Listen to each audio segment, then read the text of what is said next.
Hello artists, we're back and we are going to do some shading on our still life drawings today. We're going to look first for our middle tones. So whenever you look at shading in a picture, you look for the middle tones, the darkest areas, and the lightest areas. So in my still life, I'm going to start looking for the areas that are middle toned first, which it's a little bit harder to see when you don't have a direct light source. So if you do not have a direct light source, like right now I have got the sky coming, or a window behind me, so the sky is, or the light from the sky is hitting on certain parts of my still life. They're hitting here, it's hitting here. You can see the reflection of it right there. You can see that it's sitting here, and you can see that it's sitting here. So those are my lightest areas, and then darker areas are usually wherever there's intersections or things overlapping. So here's a dark area, here's a dark area. Behind my still life is a darker area. I know that I said to everyone to think about where the table line is, or if your objects are sitting on something. So that's the first thing that you want to do if you haven't done that yet, is to create the line for your background, and then this is your middle ground, which is your table, and then your foreground, which are your objects. So we're going to start by looking at where our middle tones are, and I'm going to demo that a little bit. I'm going to start doing that a bit, and then I'll show you what I did. Okay. So I've started putting some of my tones in. I'm putting my middle tones into the box here, which you can see has some of the middle tones here on this side, some of them on the top, and also on the bowl, which these are most of my middle tones. I'm also going to be putting some on the inside, and then I'm going to move on to the banana. But I wanted to show you that the other thing, as you're putting your lines of tone in, and you can use a pencil if you have a pencil. I'm using charcoal, but a pencil works fine too. One of the things that you can do is go in the direction of that object, which really emphasizes the shape of it.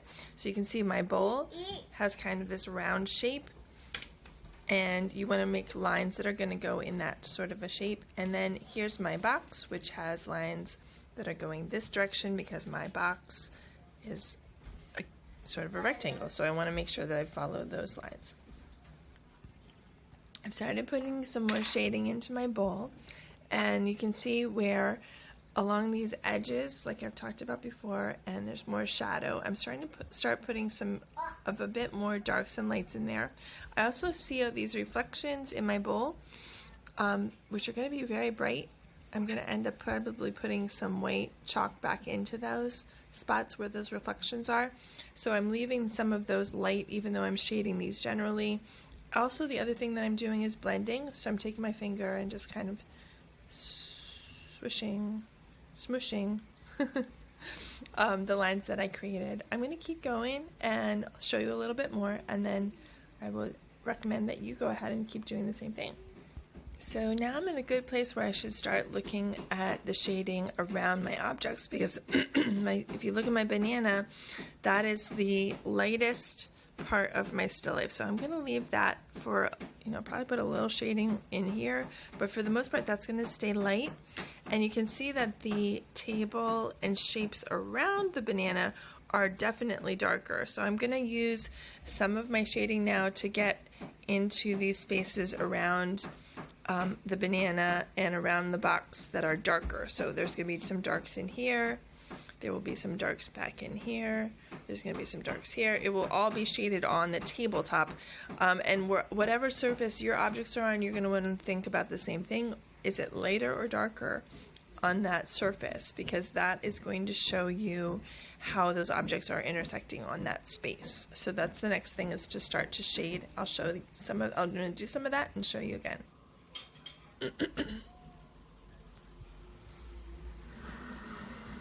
So I've made some progress on this, and you can see where I've put more of my darks in, like I've talked about, wherever objects are kind of touching each other, coming together.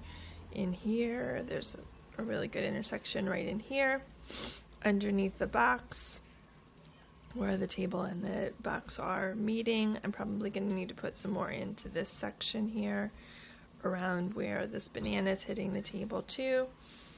The other thing that I was realizing as I'm working was that you might put a shade of a certain tone down, like in here, and then figure out that it needs to be lighter.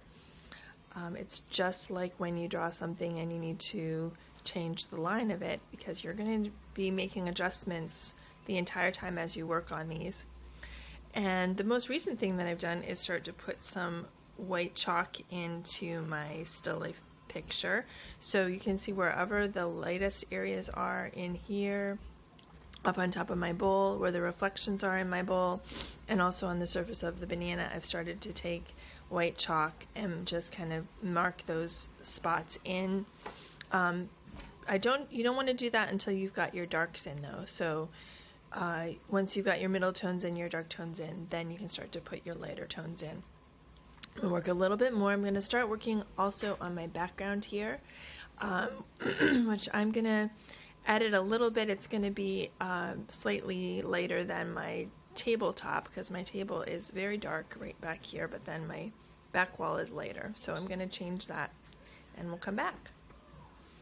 So we're back, and I just wanted to show you what I've done since I last was talking. I added a little bit more white and highlights in my box because I noticed all of these lights that are hitting off of actually the opposite window. I think they're coming from over there, and I've got all these reflections coming into this box, so I've put some weights in here. There are a lot of reflections also in here just because my box is shiny right in this section. So here I've got more of my white, and then added a little bit more of the reflections in my bowl. Highlighted my banana. I'm still not happy with that banana. I'm going to probably work on that a little bit more. But I just also started doing some contrast between the surface of my table and the background, which is lighter, and you can kind of tell that right there. I edited out a lot of things because my house has a lot of toys in it, but I just decided to include the back wall and a bit of this window, and I'm going to work a bit more into that too. But this is the place where you want to get to with your drawing, getting some of the highlights in there with the light, with your white chalk, and a bit of your darks in there.